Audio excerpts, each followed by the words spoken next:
Hi, this is Bilal Khan, and this is my personal and professional development video. And the topic of today's video is how to overcome shyness and feelings of inadequacy.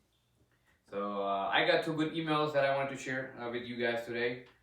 Very good emails that I wanted to go over. So without any further ado, we're gonna go ahead and start reading those emails. And the first email asked me about how to overcome shyness and what the person can do to stop to not be anxious. So the email says, I have been wanting to get your advice on overcoming shyness and what I can do to stop being anxious. I grew up in a household that did not show a lot of love or words or actions of affirmation. Yeah, this is the root cause. Every time you end up becoming very shy, very insecure, or very, you know, have some sort of a limiting belief about yourself, usually starts from your childhood. That if you have parents or if you grow up in a household that does not show a lot of love and does not show a lot of respect, recognition towards you, and you always get to hear words like, "Hey, you're not good enough," or "You don't have what it takes to be successful," or "You're a loser." You will start to believe that, and once you grow up, once you become, once you get to your early 20s, or once you get to your professional career, you will have a lot of struggle in trying to, be confident and trying to go after the things you want in life. So if you're a parent, or if you're about to be a parent, if you have young children, it's very important for you to show them a lot of love and show them a lot of tell them that how much you love them, and tell them how much you care about them, because this is gonna help them build their self-esteem, and when they grow up, they will become very confident and they won't be shy and they won't be insecure.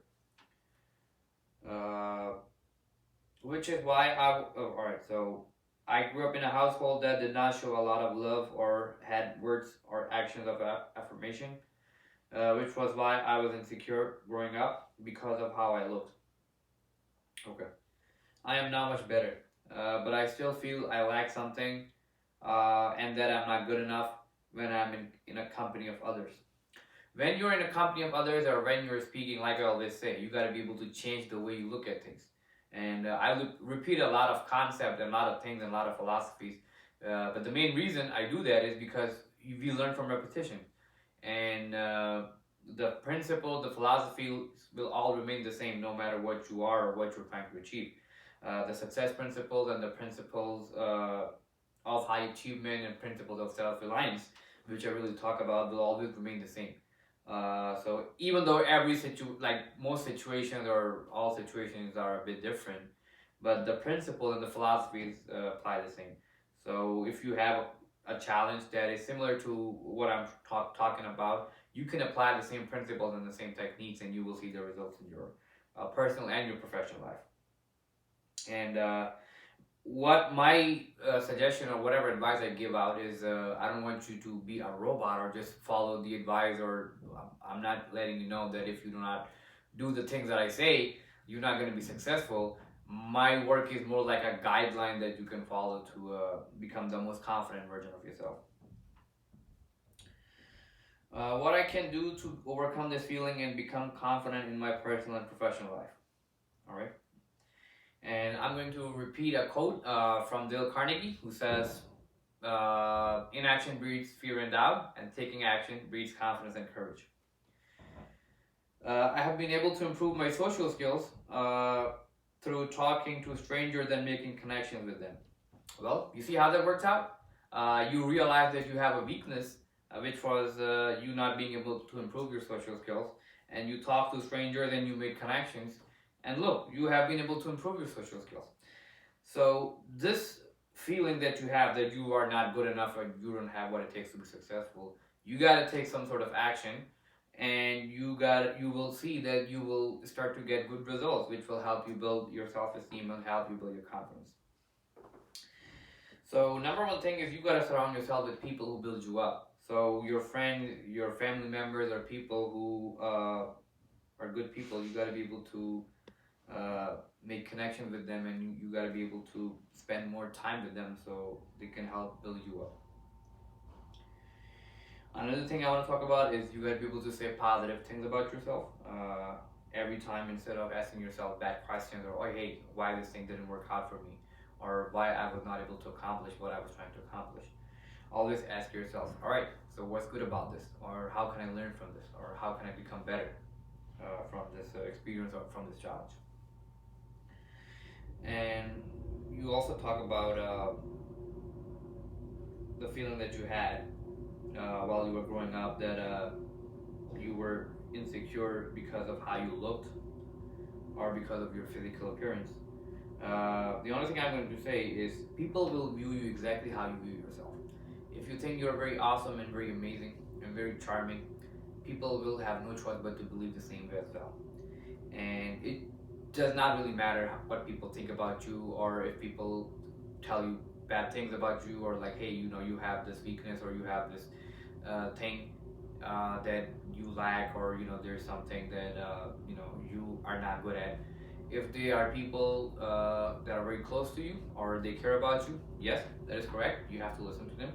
But if this is someone you don't really have any ties or any connections with, it does not matter. And I'm going to repeat that: it does not matter. And I'm going to repeat that one more time: it does not matter. So you got to be able to become comfortable in your skin, and you got to start looking at yourself as someone who has a lot of value that you're bringing to the table. And when you are with strangers, and when you are talking with people in your personal and your professional life, you are giving them a great chance to learn from you and to kind of get your perspective on different things.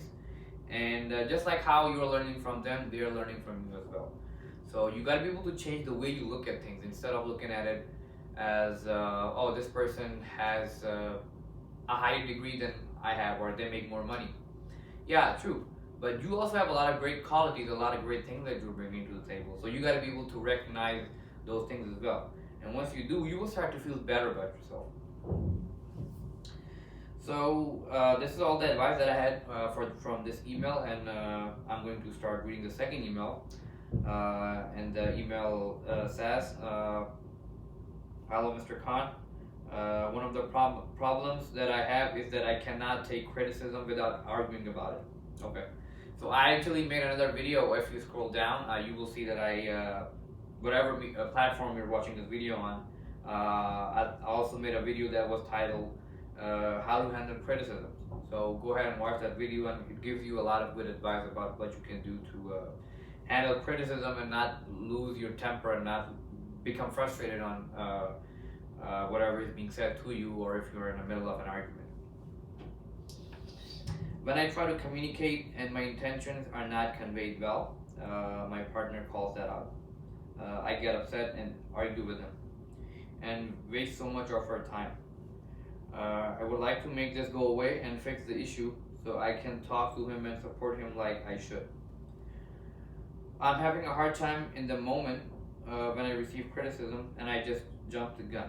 Alright, so let's say, and I made a video on it previously as well, that if someone tells you something and you kind of become very reactive, it means you have an emotional charge, and that has something to do with something that happened in the past, or an event that occurred that you give negative meaning to. Now remember, that event or whatever thing happened only has a negative meaning if you decide to assign a negative meaning towards it. So instead of looking at something as a failure or something not working out, be like, hey, this was a learning experience, or this experience, whatever I had, it helped me become what I am today. So once you do that, you will start to not look at failures or not look at difficulties as negative. And yeah, going back to whatever I was talking about, having an emotional charge on something, you got to be able to become comfortable with that, and whatever it was, whatever outcome you were trying to accomplish, you obviously were not able to accomplish that particular outcome. So this is the reason why you have that emotional charge, that you were trying to achieve something and you were not able to achieve it for whatever reason. And the reason you were not able to achieve this is because you didn't know, at that time, whatever, you did not have the knowledge. So now you might have the knowledge, you might have the experience, or you might be in a process of trying to get that knowledge or trying to get that experience, so you can achieve your particular outcome in the future. And even if you don't, you gotta feel like it as hey, it wasn't meant to be. I mean, it was meant to be a learning experience, and it was not meant to be something that had to work out. You know, that's the reason why it did not work out. So you gotta be able to look at it at this way, that you gotta have a sort of mindset or a sort of attitude where you want something, but you're not attached to it. You want something to happen, but if it doesn't happen, it's okay. Something else will come along that will work out better for you. So this is the sort of mindset that you have to have. And another thing I want to talk about, and this goes well with the first email as well, that when you're anxious or like when you have a lot of anxiety towards something, it means you are trying to achieve an outcome and you're trying to put deadlines on it. Like, hey, I gotta get this done in the next 6 months, or if I gotta get this done in the next 12 months. What if you don't? This is the reason why you're anxious. This is the reason why you have anxiety, because you have attached yourself to achieve a particular outcome with a particular deadline or time frame in mind. So if you remove the timeline, if you remove the time, the equation of time, you will realize you won't be as anxious, or you won't be as nervous, or you won't be feeling as much anxiety as you're feeling. Because you got to look at it as, hey, I'm trying to achieve this, and I will get there.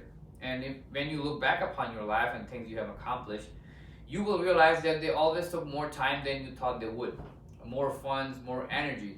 So you got to be able to look at it this way, that instead of trying to be fixated on something, that I have to achieve this in this amount of time, tell yourself, yeah, I got to achieve this, and I got to take good amount of action, and I got to take a massive amount of action. But that is the only thing I can do.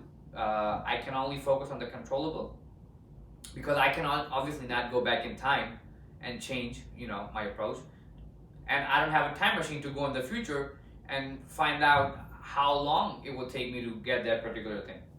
So the important thing that I'm trying to say is remove the equation of time, or remove the deadlines or time frame from your equation of what you're trying to achieve, and that will help you become very relaxed and very easy within yourself.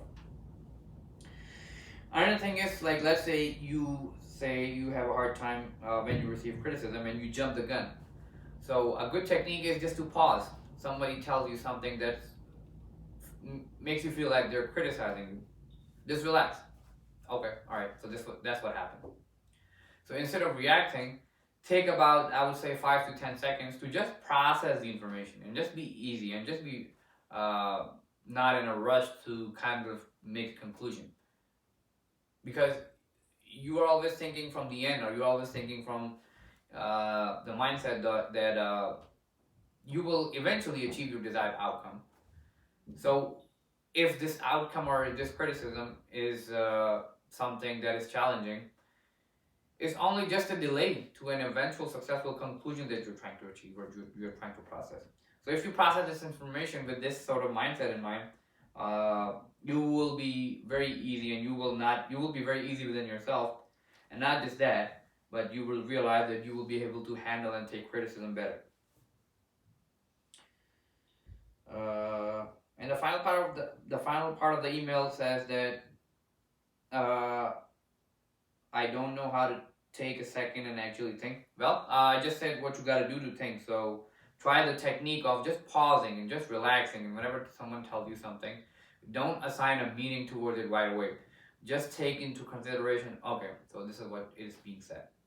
I know it's easier said than done, but you need more repetition and you need more practice. The more times you do it, it will eventually become a habit, and you will eventually find yourself